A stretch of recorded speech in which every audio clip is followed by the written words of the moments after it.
बिहार की सियासत का वो परिवार जो ताकतवर रहा, सत्ता की धुरी बनकर रहा और लंबे समय तक समाज के एक बड़े तबके का रहनुमा बनकर रहा।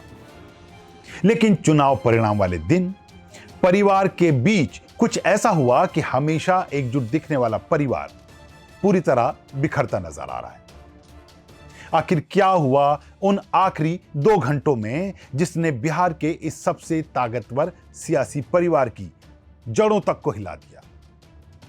आखिर उन 2 घंटों का क्या है सच, जिसे जानने के लिए सियासी गलियारे से लेकर आम जनता अब आतुर है।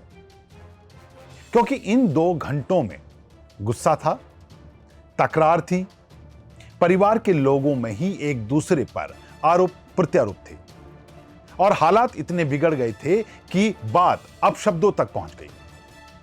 वो 2 घंटे जब लालू परिवार पहली बार खुलकर बटा हुआ दिखा। क्या हुआ था उस कमरे में? कौन किस पर बरस रहा था और क्यों परिवार के भीतर की कलह अब बाहर दिखने लगी? आज हम आपको बताएंगे लालू परिवार की रार के वो अहम 2 घंटों की पूरी इनसाइड स्टोरी, वो बातें जो शायद आपको किसी ने अभी तक ना बताई हो।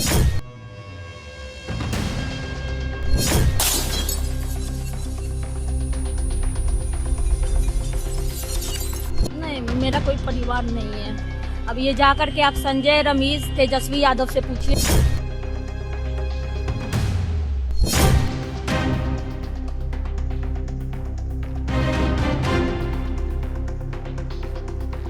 नमस्कार, आप देख रहे हैं YBN बिहार झारखंड और मैं हूं दीपक गौड़। आज लालू परिवार के भीतर की कलह के सड़क पर आ जाने के बाद एक खामोशी छाई है। लालू यादव की बेटी रोहिणी आचार्य अपने भाई तेजस्वी, उसके राजनीतिक सलाहकारों पर गंभीर आरोप लगा रही है।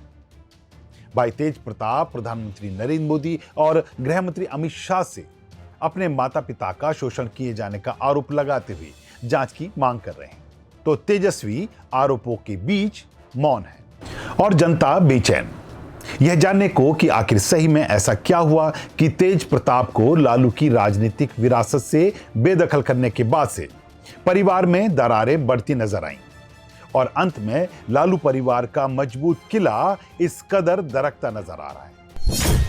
हम अपनी इस इनसाइड स्टोरी की शुरुआत करें इससे पहले अगर आपने अभी तक हमारे चैनल को सब्सक्राइब नहीं किया है तो अभी कर लें और बेल आइकन का बटन दबाना ना भूलें। तो आज के इस एपिसोड में हम लालू परिवार में रार के उन आखिरी 2 घंटों के बारे में विस्तार से बताएंगे।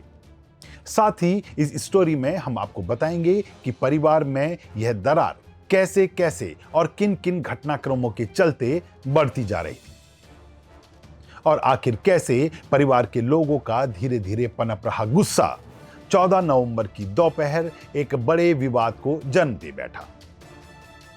हम पहले शुरुआत करेंगे उन 2 घंटों की जहां एक ही घर में, एक ही परिवार में भाई बहन कुछ करीबियों के चक्कर में कुछ ऐसे भिड़े कि बखेड़ा हो गया। परिवार से जुड़े एक करीबी सूत्र से मिली जानकारी के अनुसार यह सब शुरू उस समय हुआ जब लालू यादव अपनी पत्नी राबड़ी देवी और तेजस्वी समेत अपनी बेटियों के साथ बैठकर चुनाव परिणामों को टीवी पर देख रहे थे। शुरुआती रुझानों में महागठबंधन खराब लेकिन राजद कुछ अच्छा करता नजर आया।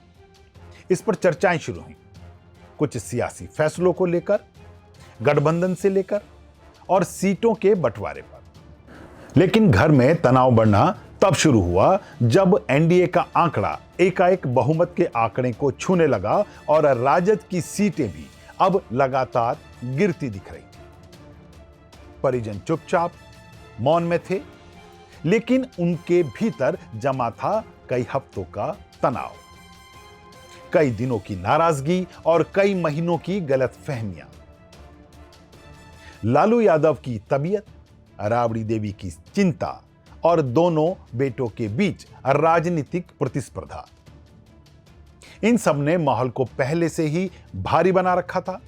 क्योंकि तेजस्वी को लगता है कि वो पार्टी का चेहरा है और तेज प्रताप को लगता है कि उन्हें लगातार घर में और पार्टी में नजरअंदाज किया जा रहा है। इस बीच बहन मीसा भारती परिवार को कुछ हद तक जोड़ती हुई भी नजर आई, लेकिन वो भी तनाव का हिस्सा बन गई। गुजरते वक्त के साथ बिहार की नई सरकार की तस्वीर साफ होने लगी थी। साफ दिखने लगा था कि राजद इस बार अपनी ऐतिहासिक हार की ओर बढ़ रही थी। ऐसे में चुप्पी टूटी, और यह चुप्पी तोड़ी लालू यादव की एक बेटी ने। पहला तीर चलाया राजद के काम की शैली को लेकर। इसे लेकर बातें चल ही रही थी कि एकाएक लालू की दूसरी बेटी रोहिणी आचार्य ने पार्टी की हार की जिम्मेदारी को लेकर सवाल खड़ा कर दिया। इस दौरान पार्टी के प्रदर्शन को देख रोहिणी बहुत नाराज थी और उन्होंने इस हार का कारण तेजस्वी के करीबी संजय यादव और रमीज खान को बताया। ये बातें तेजस्वी को चुभ गईं और वह बोले कि बिना हमसे पूछे कोई फैसला नहीं होता, हम भी पार्टी में हैं। लेकिन इस बीच लालू राबड़ी की उपस्थिति में ही तेजस्वी और रोहिणी के सुर ऊंचे होने लगे। जहां बड़ी बहन मीसा भारती दोनों को शांत करने में जुटी, वहीं अन्य ने रोहिणी की बातों पर सहमति जताते हुए संजय और रमीज पर आरोप लगाए। तेजस्वी इस बीच भड़क गए और फिर उनके और रोहिणी के बीच शब्दों के तीखे बाण चले। आग में घी तब पड़ा जब एक पुराने मुद्दे का जिक्र हुआ। किसने किसको कब अपमानित किया, कौन किसको क्यों नजरअंदाज करता है, किसका जनाधार बड़ा है। आरोप बढ़े, स्वर ऊंचे हुए और बात इस हद तक बिगड़ी कि अपशब्दों ने भी इस बहस में अपनी जगह बना ली। सूत्रों के मुताबिक कमरे के बाहर मौजूद लोगों ने भी आवाजें सुनी। इस दौरान तेजस्वी और रोहिणी के सुर इतनी तेज थे कि घर की बाकी मंजिलों पर माहौल तनावपूर्ण हो गया। इसके बाद गुस्से में रोहिणी अपने पिता के घर से बाहर निकल गई और बाद में उन्होंने अपने साथ हुए व्यवहार का ब्यौरा सोशल मीडिया पर भी पोस्ट कर दिया। यह घटनाक्रम करीब 2 घंटे तक चला। लेकिन इस रार के असल कारणों को अगर काफी गहनता से देखें तो यह तो सिर्फ उस पनप रहे गुस्से का इजहार था जो पिछले लंबे समय से परिवार के भीतर परिवार के लोगों के फैसलों से पनप रहा था।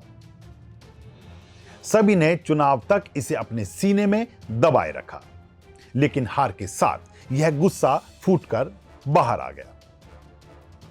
तो आखिर क्या थे वे घटनाक्रम जो इस मजबूत इमारत के दरकने का कारण बने? तो आपको अब सिलसिलेवार उन घटनाक्रमों के बारे में बताते हैं जो इस रार का अहम कारक बनकर उभरे। सबसे पहले बात करेंगे तेज प्रताप को लेकर। भले ही लालू ने तेज प्रताप को अपनी राजनीतिक विरासत से बेदखल कर दिया था, लेकिन मां राबड़ी देवी और बहनें इससे सहमत नहीं थी। उन्हें यह लगता था कि इसके लिए तेजस्वी ने ही अहम रोल अदा किया है। बहरहाल लालू के फैसले पर सब चुप थे, लेकिन जब तेज प्रताप ने अपनी अलग पार्टी बनाते हुए महुआ से चुनाव लड़ने का ऐलान किया तो मां राबड़ी देवी और रोहिणी समेत दूसरी बहन भी यह चाहती थी कि महुआ से अब राजद अपना कोई उम्मीदवार ना उतारे और तेज प्रताप को जीतने में मदद की जाए। लेकिन ऐसा हुआ नहीं और तेजस्वी ने इस सीट से उम्मीदवार उतार दिया। तेजस्वी और उनकी टीम के इस फैसले से परिवार के लोग नाखुश थे। इसे लेकर लगातार घर में चर्चाएं हो रही थी। ऐसे में एक बार फिर से इस मुद्दे पर बैठकर चर्चा हुई और इस बार पूरा परिवार चाहता था कि तेजस्वी यादव महुआ सीट पर राजद उम्मीदवार के पक्ष में चुनाव प्रचार के लिए ना जाएं।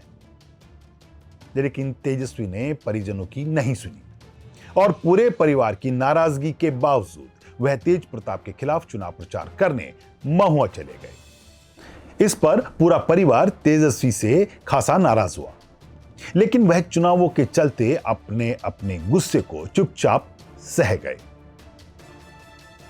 ऐसा नहीं है कि इस रार का कारण अकेले तेजस्वी ही बने। कुछ ऐसे घटनाक्रम और ऐसे हालात पैदा हुए कि परिजनों के बीच तनाव लगातार बढ़ता जा रहा था और इसमें चिंगारी का काम किया रीतलाल यादव को दानापुर से टिकट दिए जाने के मुद्दे पर।